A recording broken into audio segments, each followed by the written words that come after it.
മഹാഭാരത കഥകളിലേക്ക് സ്വാഗതം കൂട്ടുകാരെ. വൈശമ്പായന മഹർഷി ജനമേജയ മഹാരാജാവിനോട് മഹാഭാരത കഥകൾ പറയുന്നത് തുടരുകയാണ്. പാണ്ഡവർ നൈമിഷാരണ്യത്തിലേക്ക് എത്തിച്ചേർന്നു. ഗോമതി നദി, കന്യാതീർത്ഥം, കാലകോടി, ബഹുദാ നദി, ഗംഗാ യമുന സംഗമം എന്നീ നദികളിലൊക്കെ സ്നാനം നടത്തി പാണ്ഡവർ. പിതൃക്കൾക്കും ദേവന്മാർക്കും ദാനകർമ്മം നടത്തി. അനേകം താപസന്മാരുടെ വാസഭൂമിയായ ബ്രഹ്മവേദിയിലെത്തിയവർ തപസ്സു ചെയ്തു. പിന്നീട് അവർ ഗയയിലെത്തി. ഗയയിൽ എത്തിയപ്പോൾ ഗേശരസ് എന്ന പർവ്വതം കണ്ടു. ഒഴുകിക്കൊണ്ടിരിക്കുന്ന മഹാനദിയെയും കണ്ടു. പിന്നീട് അവർ തീർത്ഥമായ ബ്രഹ്മസരസിൽ സ്നാനം ചെയ്തു. ചിരഞ്ജീവിയായ യമധർമ്മ രാജാവ് വസിക്കുന്ന ഇടമാണ് ബ്രഹ്മതീർത്ഥക്കര. അവിടെ വസിക്കുന്ന അനേകം താപസന്മാർ യുധിഷ്ഠിരനെ കാണാനെത്തി. അദ്ദേഹം അവിടെ പണ്ഡിതന്മാരായ മഹർഷിമാരുടെ ഇടയ്ക്കിടെ സമ്മേളിക്കുന്നത് കണ്ടു. അവർക്ക് വേണ്ട കാര്യങ്ങളൊക്കെ യുധിഷ്ഠിരൻ ചെയ്തു കൊടുത്തു. അക്കൂട്ടത്തിൽ വിദ്വാനായ ശമടൻ ശാസ്ത്ര ചർച്ചകൾ നടത്തി. അതുപോലെ അമൂർത്ത രയസിന്റെ പുത്രനായ ഗയന്റെ കഥ ശമടൻ വിശദീകരിച്ചു കൊടുക്കുകയാണ്. ഗയ മഹാരാജാവ് ഇവിടെ വെച്ച് അനേകം യജ്ഞങ്ങൾ ആഡംബരപൂർവം നടത്തിയിട്ടുണ്ട്. 4 മാസത്തെ യജ്ഞം ഗയയിൽ നടത്തിയിട്ട് പാണ്ഡവർ അഗസ്ത്യാശ്രമത്തിലെത്തി. അഗസ്ത്യാശ്രമം എന്നത് ഒരു സ്ഥലമാണ്. ലോമേശ മഹർഷി പറഞ്ഞു, യുധിഷ്ഠിര, ഒരിക്കൽ അഗസ്ത്യമുനി ഒരു ഗർത്തത്തിലേക്ക് തലകീഴായി തൂങ്ങുന്ന പിതൃക്കളെ കണ്ടിട്ട് ചോദിച്ചു. ഒരു കുഴിയിലേക്ക്, അഗാധമായ ഒരു ഗർത്തത്തിലേക്ക് നോക്കിക്കൊണ്ട് തലകീഴായി തൂങ്ങിക്കിടക്കുന്ന പിതൃക്കൾ. അവരോട് ലോമേശ മഹർഷി ചോദിച്ചു, നിങ്ങൾ എന്തിനാണ് ഇങ്ങനെ തലകീഴായി തൂങ്ങിക്കിടക്കുന്നത്? അപ്പോൾ വേദജ്ഞരായ മുനിമാർ അഗസ്ത്യനോട് പറഞ്ഞു, മകനെ അഗസ്ത്യ, നിനക്കൊരു പുത്രനുണ്ടായാലേ ഞങ്ങൾക്ക് മോചനമുണ്ടാവൂ. എങ്കിലേ നിനക്കും സദ്ഗതി ലഭിക്കൂ. സത്യനിഷ്ഠനായ അഗസ്ത്യൻ അവരുടെ ആഗ്രഹം സഫലമാക്കാമെന്ന് വാക്കുകൊടുത്തു. വംശം മഞ്ഞം നിന്ന് പോകാതിരിക്കാൻ വിവാഹം കഴിക്കാമെന്ന് അഗസ്ത്യമുനി സമ്മതിച്ചു.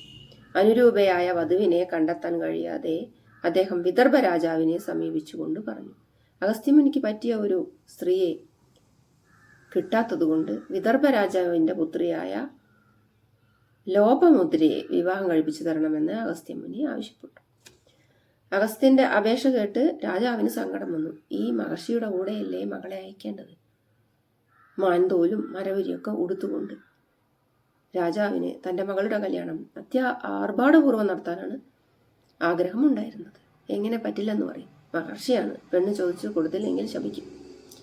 അപ്പോൾ ലോപമുദ്ര പറഞ്ഞു, സാരമില്ല അച്ഛ, ഞാൻ അദ്ദേഹത്തെ വിവാഹം ചെയ്തു കൊള്ളാം. അങ്ങനെ ലോപമുദ്ര അഗസ്ത്യമുനിയെ വിവാഹം കഴിക്കാൻ സമ്മതിച്ചു. വിവാഹവും നടന്നു. മഹർഷിയല്ലേ, തപസ് ചെയ്തുകൊണ്ടിരിക്കുന്ന ആളാണ്. തപസ് മുടക്കാൻ പറ്റുകയുമില്ല. അങ്ങനെ പത്നിയോടൊപ്പം ലൗകിക ജീവിതം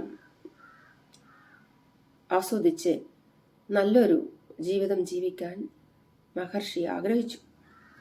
പത്നിയെ സമീപിച്ചപ്പോൾ പത്നി പറഞ്ഞു, ഞാനിപ്പോൾ ഈ മരത്തൂരിയൊക്കെ കൊടുത്തുകൊണ്ട് ഈ താപസവേഷത്തിൽ അങ്ങയുടെ പത്നിയാവാൻ അങ്ങ് വിചാരിക്കുന്ന രീതിയിൽ ജീവിക്കാൻ ഞാനിപ്പോൾ തയ്യാറല്ല.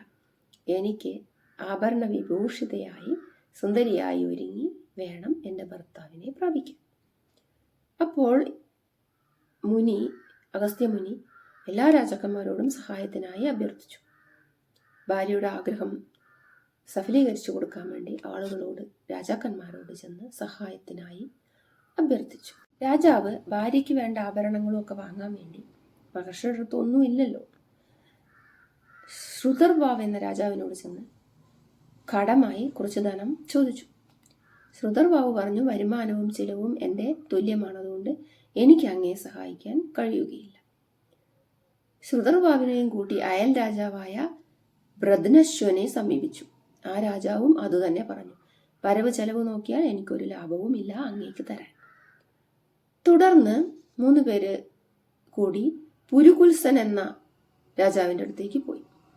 പുത്രനും ധനികനുമായ ത്രസദസ്യുവിൻ്റെ അടുക്കലെത്തി.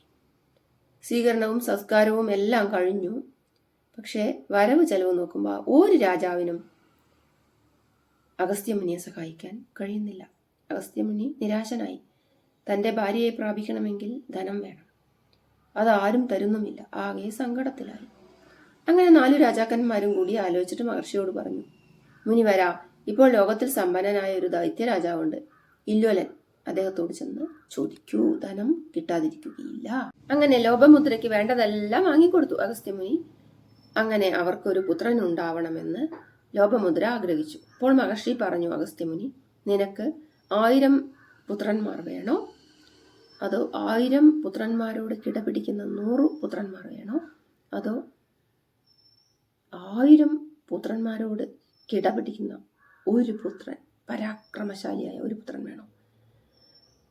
പറഞ്ഞ പോലെ തന്നെ ലോപമുദ്ര പറഞ്ഞു, എനിക്ക് ഒരു പുത്രൻ മതി. തപോധന, എനിക്ക് 1000 കിടനിൽക്കുന്ന ഒരു പുത്രനെ തന്നാലും അനേകം അയോഗ്യരെക്കാളും വിദ്വാനും യോഗ്യനുമായ ഒരുത്തൻ മതി. അനേകം പുത്രന്മാരൊന്നും വേണമെന്നില്ല. പരാക്രമശാലിയായ, സാമർഥ്യമുള്ള, മിടുക്കനായ ഒറ്റൊരുത്തൻ മതി എന്ന് ലോപമുദ്ര പറഞ്ഞു. അങ്ങനെ ഋതുകാലം നോക്കി ലോപാമുദ്രയുമായി സമാഗമിച്ചു. ഗർഭധാനം നടന്നു. 7 വർഷം വയറ്റിൽ ഗർഭം ചുമന്നുകൊണ്ട് നടന്നു ലോപമുദ്ര. അങ്ങനെ അവർക്കൊരു പുത്രനുണ്ടായി. തേജസ്വിയും ബുദ്ധിമാനുമായ ദൃഢസ്യുവിന്റെ ജനനത്തോടുകൂടി അഗസ്ത്യന്റെ പിതൃക്കൾക്ക് തലകീഴായി ഗർത്തത്തിലേക്ക് നോക്കിയിരുന്ന അഗസ്ത്യമുനിയുടെ പിതൃക്കൾക്ക് മോക്ഷം ലഭിക്കുകയും ചെയ്തു. ശബട മഹർഷി ഈ കഥ യുധിഷ്ഠിരനോട് പറയാൻ കാരണം അഗസ്ത്യാശ്രമത്തിന്റെ പ്രാധാന്യം യുധിഷ്ഠിരന് അറിയാൻ വേണ്ടിയായിരുന്നു. ഇവിടെയാണ് അഗസ്ത്യാശ്രമം ഉള്ളത്.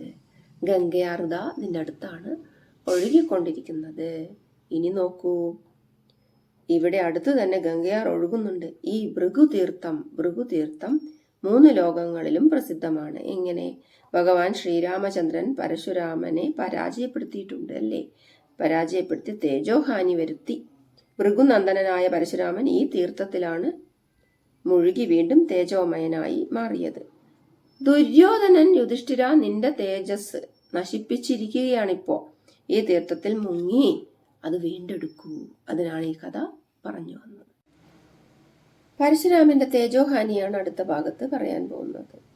വൈശമ്പായനൻ പറഞ്ഞു, രാജാവേ, പാണ്ഡവർ ഭൃഗുതീർത്ഥത്തിൽ സ്നാനം നടത്തി പിതൃപൂജയും ദേവപൂജയും കഴിച്ചു. പിന്നീട് യുധിഷ്ഠിരൻ ചോദിച്ചു, ഭഗവൻ, പരശുരാമന്റെ തേജസ് എങ്ങനെയാണ് ക്ഷയിച്ചത്? അത് ആ ഒരു നശിച്ച തേജസ് എങ്ങനെയാണ് പരശുരാമൻ വീണ്ടെടുത്തത്? ആ ഭാഗമാണ് അടുത്ത ഭാഗത്ത് പറയാൻ പോകുന്നത്. മഹാഭാരത കഥകൾ ഇഷ്ടപ്പെടുന്നുണ്ടെങ്കിൽ ചാനൽ സബ്സ്ക്രൈബ് ചെയ്യൂ, ലൈക്ക് ചെയ്യൂ, ഷെയർ ചെയ്യൂ, കമൻറ്റ് ചെയ്യൂ. അടുത്ത ഭാഗത്ത് കാണാം.